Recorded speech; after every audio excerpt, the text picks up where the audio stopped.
I've been feeling so, I've been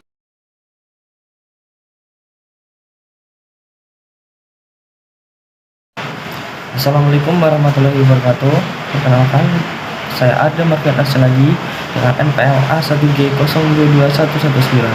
Pada pertemuan kali ini kita akan bahas tentang sekolah sebagai suatu sistem pada mata kuliah pengelolaan pendidikan yang diampu oleh dosen saya, Bapak Dr. Muhammad Kristiawan MPD.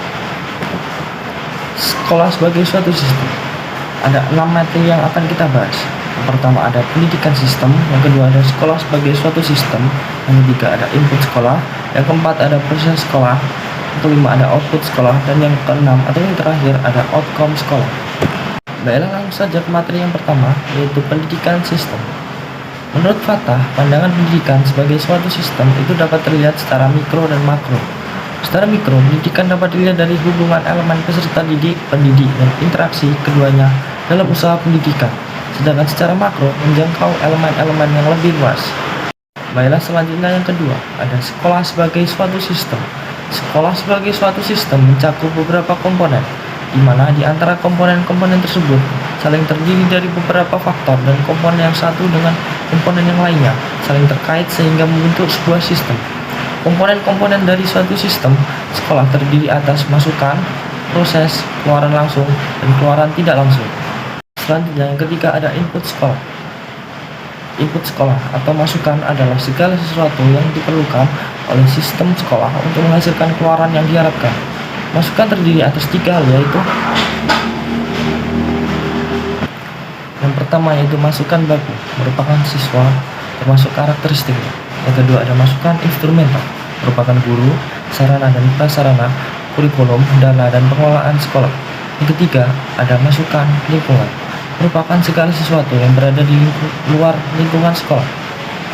Selanjutnya yang keempat ada proses sekolah. Perencanaan yang baik akan mendorong terselenggaranya proses yang ideal, sehingga setiap pelaksanaan proses harus mengetahui unsur-unsur perencanaan. Misalnya, bagi seorang guru yang akan melaksanakan proses pembelajaran, maka guru tersebut harus menguasai unsur-unsur perencanaan proses pembelajaran yang baik seperti kebutuhan peserta didik, kompetensi dasar, tujuan dan strategi, dan lain-lain. Perencanaan yang kurang optimal hanyalah akan menghasilkan kegagalan. Sebagaimana pepatah bijak mengatakan, gagal dalam perencanaan sama dengan merencanakan kegagalan. Selanjutnya yang kelima ada output sekolah.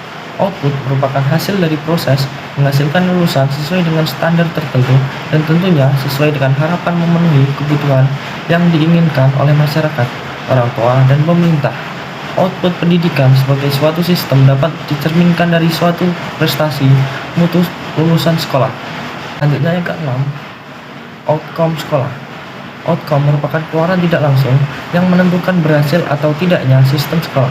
Outcome pendidikan sebagai suatu sistem dapat dicerminkan dari mutu lulusan sekolah dapat melanjutkan pendidikan ke tingkat yang lebih tinggi atau dapat bekerja. Baiklah, itu saja materi yang dapat saya sampaikan pada pertemuan kali ini. Saya akhiri. Wassalamualaikum warahmatullahi wabarakatuh.